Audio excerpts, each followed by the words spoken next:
What's up, everyone? John Manson here, Seer Red. Trying something new. Maybe this will become a regular thing. Just kind of, me and the camera, and you guys kind of just talking and sharing some of my thoughts. And if you guys like it, be sure to let me know. Like the video, share it, comment below, and I'll make this a regular type of occurrence.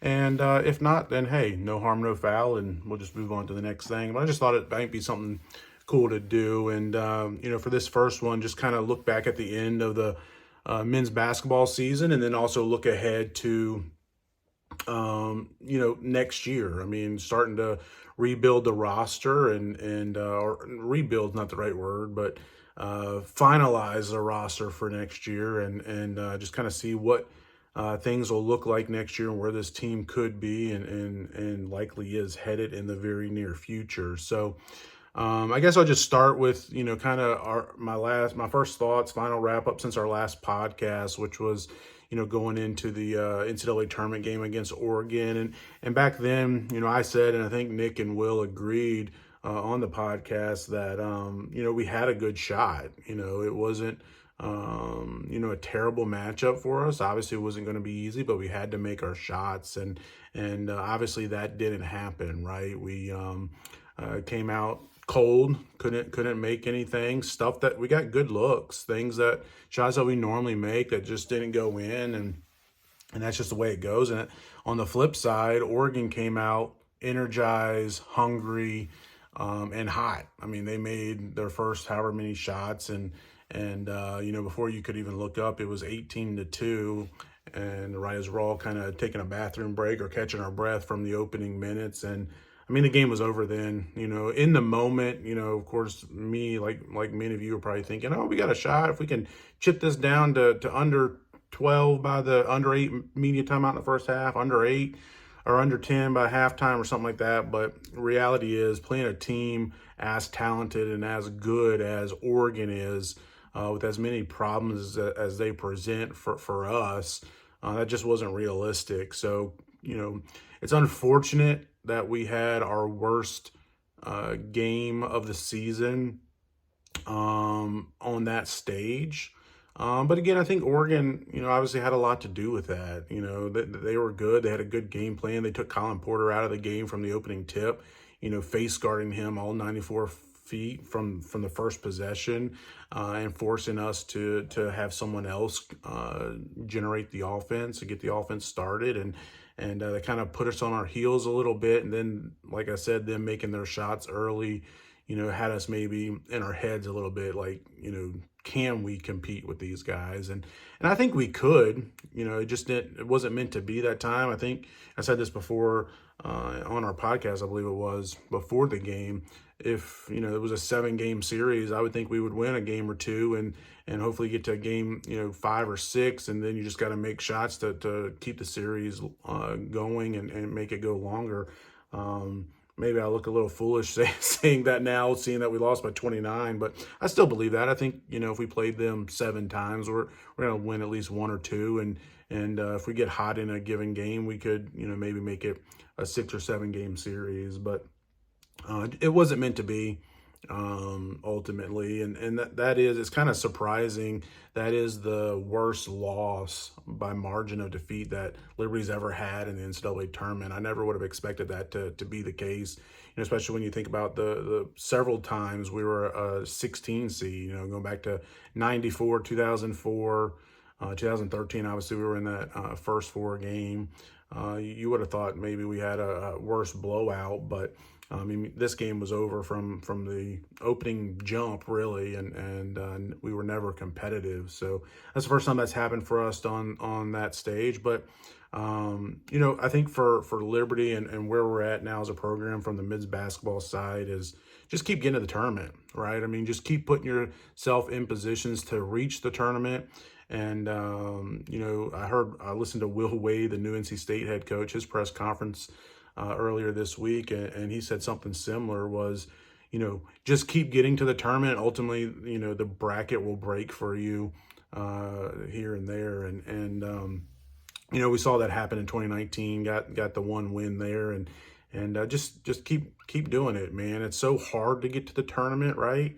But we've done it, several times here in the last 7 years, and we've been right on the doorstep a couple other times. So I'm confident under Coach McKay we're going to be barking or knocking at that door most years, and hopefully the more times you get there, the more prepared you are to be on that stage, and then also the more competitive you'll be in those games. I mean, we were competitive in 2019 and 2021. I think we would have been competitive in 2020 if that tournament would have been played. But anyways, that's, kind of water on the bridge at this time. I mean, and something I've said to others, and I put this in an article this week too, was I'm not going to let that night, that game, that performance, a poor performance by us and a good performance by Oregon, take away from what this past season was, right? I mean, it was a magical season. It was a special season, a season that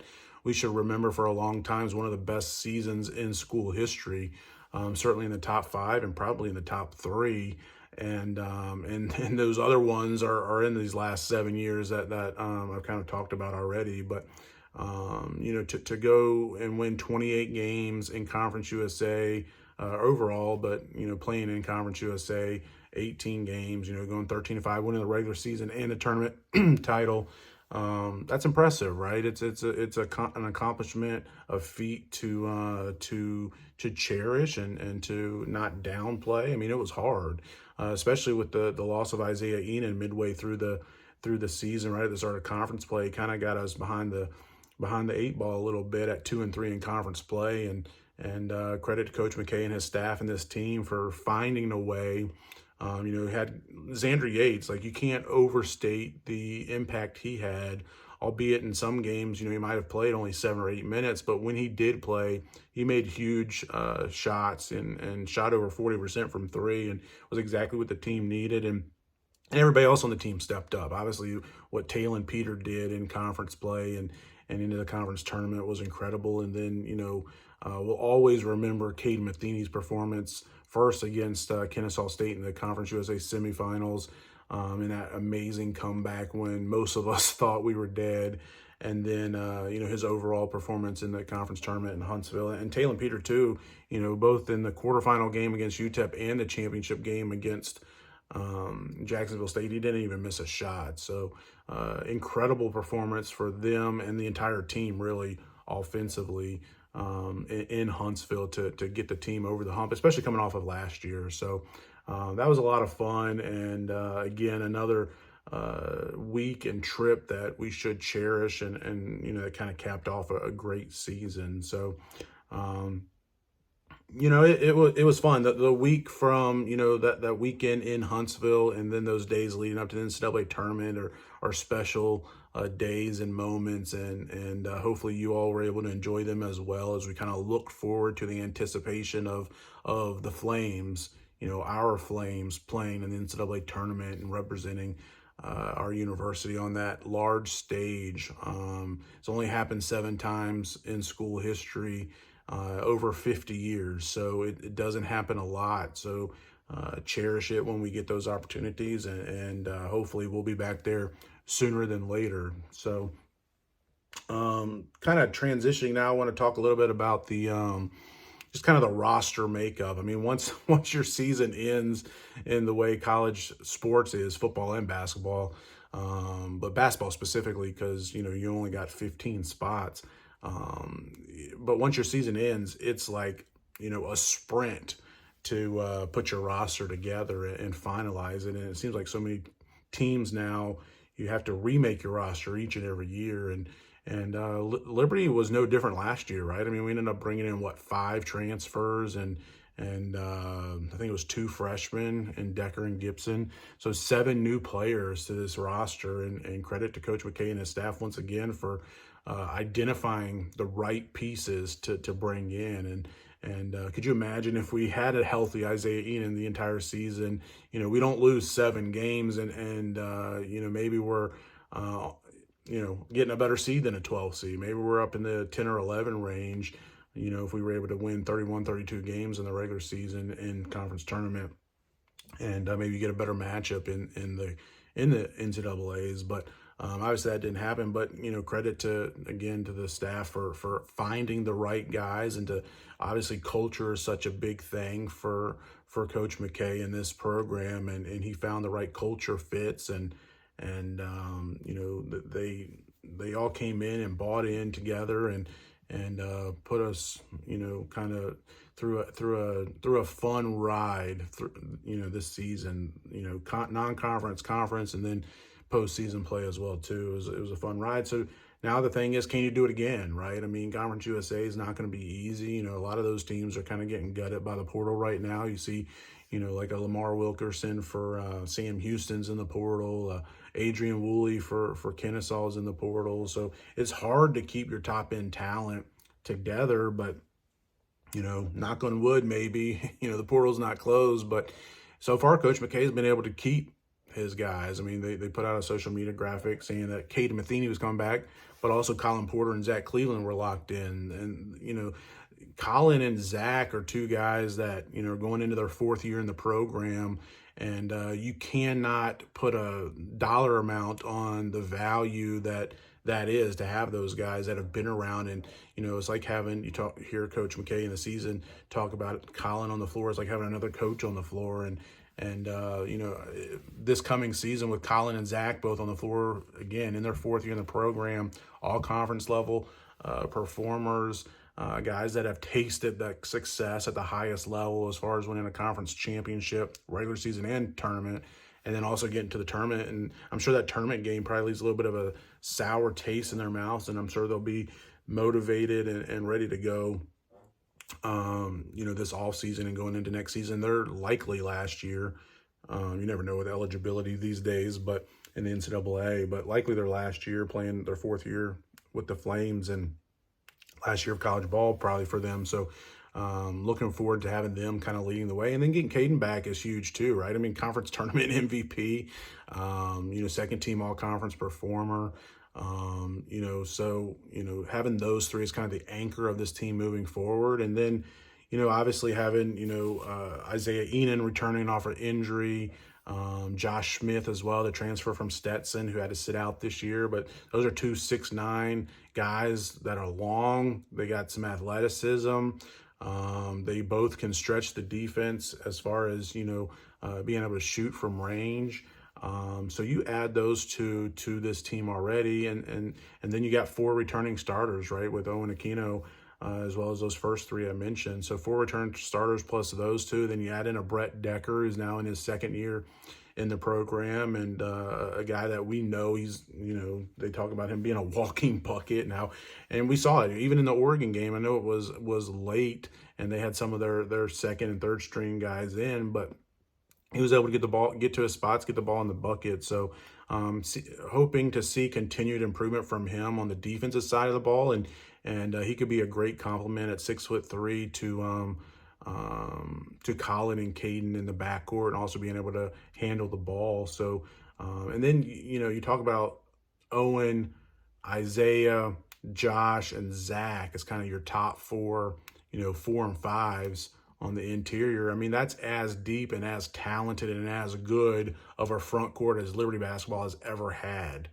I mean, I'm really looking forward to seeing, hopefully those guys, obviously you want to stay healthy, right? That's huge. But if those guys can stay healthy and stay together, then, it's going to be scary for other Conference USA teams and other mid-majors throughout the country, and might also give us a shot at Power 4 type levels, whether that's in the non-conference or in the postseason next year this time. So that's a good kind of starting point. And then obviously you got to talk about Talon Peter and Javon Moffmer. They're both kind of, they've exhausted their eligibility, but they're not the only ones, and there's others out there kind of following after Diego Pavia, if you will, the quarterback from New Mexico State, and now at Vanderbilt, who saying they didn't play all 4 years of their college career at the Division I level. Obviously, Pavia was at the JUCO level, and they should be able to have the right to earn money, NIL money, through being able to play 4 years of Division I ball. And the NCAA ruled in favor of Diego Pavia, so he's going to be back this coming year, and Talon and Javon obviously played at the D2 level to begin their career. So, their case is, hey, we didn't get to play the D1 level all 4 years, so we should be able to get another year of eligibility back. And they're not the only one, right? There's a couple guys from College of Charleston, someone from NC State who are in the portal that are, have exhausted their college eligibility, but they're arguing that, with the NCAA that they should be able to get another year. So we'll have to wait and see. Like, will Talon Peter and or Javon Malfmer be back for Liberty next season? We don't know as of today, right? Like, I think we can be hopeful, but maybe not expect it. And we'll just have to wait. And it might be, we have no idea the timeline on this, right? I mean, we might not know until well into the summer whether they're going to come back. So that kind of puts you, if you're Coach McKay and his staff, in kind of a tough spot. It's like, what I do with those scholarship spots, right? You only have so many spots on your team. And again, the NCAA is moving towards, away from the 13 scholarships for men's basketball to 15 roster spots, whether they're scholarship or walk-on or a mix thereof, or all of one or the other. You got 15 roster spots. So when you start counting who's already inked and lined up to come in next year, and you get close to 15 really quickly, and I think we're at 13 based on my math, with the unknowns about Peter and or Malfmer. And if both of those return in the positive, then you'll end up, that's your team, that's your roster. But if only one of them or neither of them are able to come back next year, then you've got either one or two spots open for next year's team. So I would expect, obviously you got 3 incoming freshmen as well too. And, so I think Xander Carter has a lot of potential as an off-guard wing player that could break into the rotation next year as a true freshman too. Well, we'll have to see. You never know. He's still playing in high school in Kentucky. You have to see how that translates to the college level. You never know until they get here on campus, but I think the expectation is that he could be included in that mix too. Curtis Blair is another guy that maybe could break into the rotation too, depending on how the rest of the roster looks. But I think going into the off season, right now the portal's open, right? And you've got to have your ducks in a row. You got to know what you're going to go after and what you're looking to get. And so I'm sure Coach McKay and his staff is out there already trying to bring in at least one portal guy, right? I mean, I think you can make an argument. You can go after one, and if Peter and Malfmer are both able to come back next year, then you kind of got to figure out, okay, now we're one over our roster limit. But if only one of them comes back, or if none of them comes back, well, then you're in good shape. So I think we'll see the Flames active in the portal and trying to bring in at least one guy through the portal, if not two. And obviously we'll have to keep our eyes on it, make sure no more names from Liberty go into the portal. You're always nervous about that until the portal closes. So those are some things we'll have to kind of watch. But you kind of got your base of your roster built, right? I mean, you return those 4 starters with Colin, Caden, Owen, and Zach. You'd expect to pencil them into the starting lineup again. You got Josh Smith and Isaiah Enan, if healthy, both of them, right, in your front court as rotation players. And then you got at guard, Breck Decker, maybe a Xander Carter at guard as well too. And then, maybe a portal guard, right? A guy you get in the portal, or maybe a Talon Peter, or maybe a Peter and a portal wing. I mean, I think with that base, you kind of already establish yourself as a team, maybe the favorite in Conference USA. We'll have to see how the rest of the, rosters look. But maybe the team, the team to beat. I mean, obviously defending champs, and you return 4 starters. I don't know if anybody's going to be able to say you're not the preseason favorite, but then if you can kind of fill out those last 2 spots, whether it's a Peter and or Malfmer, or a Peter and or another guy through the portal, I think the roster's coming together nicely, and we should once again be competing for a conference championship in Conference USA again next year. And again, I mean, we can sit here and talk about, the performance against Oregon in the first round, but I think based on what we've seen in the past, that's more of an anomaly. I mean, we haven't seen Liberty get absolutely embarrassed against anybody in a long time, whether it's in the NCAA tournament or in the non-conference or in conference play, obviously too, right? But you can go back to those 2019, 2021 teams that were in the conference in the NCAA tournament. I mean, as a 12 and a 13 seed respectively. I mean, we competed, we won a game, right? And even the second round against Virginia Tech in 2019, we were winning at halftime. So same thing in 2020. 21 when Darius McGee and Elijah Cuffey were kind of leading the way against Oklahoma State and Cade Cunningham, future #1 draft pick in the NBA. We were leading at halftime that game too. So this is a team and a program that knows, a coaching staff that knows how to not only win your conference at your conference level, but win and compete in the NCAA tournament level. So I have no doubt that if and when we get back to that level, hopefully in 26, we'll put up a much better performance. You also have to remember, like, all these guys that were in the tournament against Oregon, your top 6 rotation players had never played in the NCAA tournament. I don't know how much that is a factor. Oregon was in it just a year prior, so they had some experience, but we didn't have any. So I'm sure that hurts. I mean, 2019, we didn't have any experience either, and we went out and won a game. So you can oversell that, but I think that is a factor. And if we're fortunate enough to get back in 26 with a lot of the same pieces, we won't have to worry about that, right? They know what it's like to go through that gauntlet. They know what it's like to go through that media attention, to go through that week of prep leading up to it. So anyways, I'm looking forward to it. I mean, it happens quickly. So, we'll lock in here on these next couple of weeks and see what the finalization of this roster looks like. And then, football and basketball are over, so now we turn our attention to the spring sports. Baseball and softball both off to great starts, and hoping those continue and carry over into Conference USA play. And obviously baseball gets to host the conference tournament here, so you'd love to be one of the top seeds in that and one of the favorites to win that playing at home. So, and obviously what Dot Richardson is doing on in the softball side, I mean, they haven't lost a conference series since joining Conference USA 2 years ago. So, we'll definitely be paying attention to those. And like I said, if you kind of like this format and this style, feel free to drop questions below, comments below, and maybe next time we do it, I can answer your questions, do an AMA, ask me anything type thing, and do some of those like previous mailbag type blogs that we've done. Maybe we can do them video format, and especially with football and basketball season being over, is not as much traveling going on for me, so